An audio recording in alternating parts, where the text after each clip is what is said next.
Hello दोस्तों, क्या हाल है। आज तारीख 14 अक्टूबर 2025 वार मंगलवार। हिंदी पंचांग के अनुसार कार्तिक मास के शुक्ल पक्ष की अष्टमी। आइए शुरुआत करते हैं आज के मुख्य समाचारों के साथ।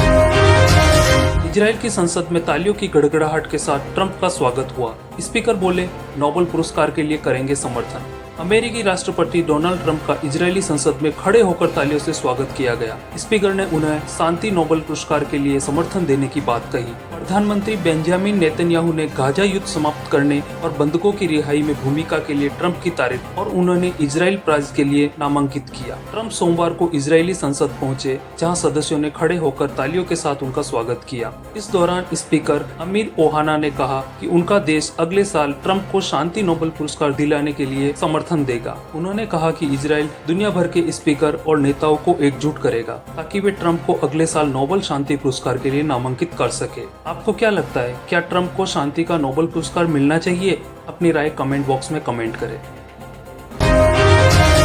मणिपुर में बटी हुई बस्तियों के बीच बने बफर जोन, आशंकाओं के बीच घर वापसी की धुंधली उम्मीद। 2023 में मैतेई और कुकी समुदायों के बीच जातीय हिंसा के शुरू होने के बाद पीएम मोदी का मणिपुर राज्य में यह पहला दौरा है। 13 सितंबर को मणिपुर में जब प्रधानमंत्री नरेंद्र मोदी का भाषण लगभग खत्म होने वाला था, तब उन्होंने विस्थापित हुए लोगों का जिक्र किया। उन्होंने कहा, मैं आपको विश्वास दिलाता हूँ कि विस्थापितों को जल्द से जल्द उचित स्थान पर बसाने के लिए शांति की स्थापना के लिए भारत सरकार यहाँ मणिपुर सरकार के साथ ऐसे ही सहयोग करती रहेगी। प्रधानमंत्री ने ये बात मणिपुर के चूराचांदपुर में कही, जो राजधानी इम्फाल से लगभग 60 किलोमीटर की दूरी पर बसा हुआ एक शहर है। हालांकि उन्होंने यह नहीं बताया कि 60,000 से अधिक बेघर मैतेई और कुकी लोगों के लिए उचित स्थान कौन से होंगे। वीडियो में आगे बढ़ने से पहले वीडियो को लाइक करें, शेयर करें और सब्सक्राइब जरूर करें, ताकि ऐसी ही देश दुनिया की ताजा खबरें आपको सबसे पहले मिल सके। तो अभी सब्सक्राइब करें और बेल आइकन को प्रेस करें।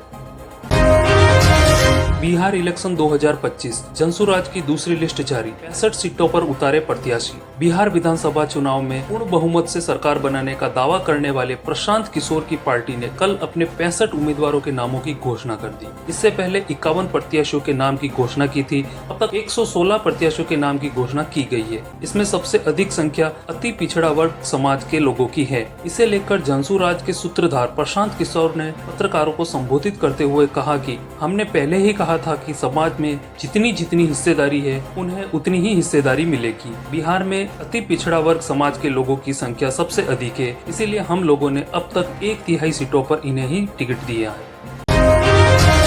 IRCTC स्कैम केस, क्या चुनाव से पहले तेजस्वी यादव जाएंगे जेल? लालू यादव पर भी आरोप थे। दरअसल लालू यादव और उनके परिवार को IRCTC मामले में एक बड़ा झटका लगा है। दिल्ली के राउज एवेन्यू कोर्ट, भारतीय रेलवे, खान पान और पर्यटन निगम IRCTC में कथित अनियमितताओं से जुड़े भ्रष्टाचार के मामले में आरोप तय किया गया है। दरअसल सुनवाई के दौरान अदालत ने लालू यादव से पूछा, क्या आप अपना अपराध मानते हैं? इस पर लालू यादव समेत राबड़ी देवी और तेजस्वी ने अपना अपराध मानने से इनकार कर दिया। कहा, मुकदमे का सामना करेंगे। माना जा रहा है कि यह सुनवाई बिहार विधानसभा चुनाव से पहले लालू परिवार के लिए एक बड़ा झटका है। इसमें कोई शक नहीं है कि इसका असर चुनाव में देखने को मिलेगा। कोर्ट में लालू यादव व्हील चेयर लेकर पहुंचे थे। बेटे तेजस्वी यादव और राबड़ी देवी भी उस समय कोर्ट में मौजूद थे। आपको बता दें कि IRCTC घोटाले में लालू यादव, राबड़ी देवी, तेजस्वी यादव, प्रेम गुप्ता समेत 14 आरोपी है। दिल्ली की राउज एवेन्यू कोर्ट ने दोनों नेताओं के खिलाफ अपने आदेशों में कड़े शब्दों में कहा कि IRCTC में लालू यादव ने षड्यंत्र रचा,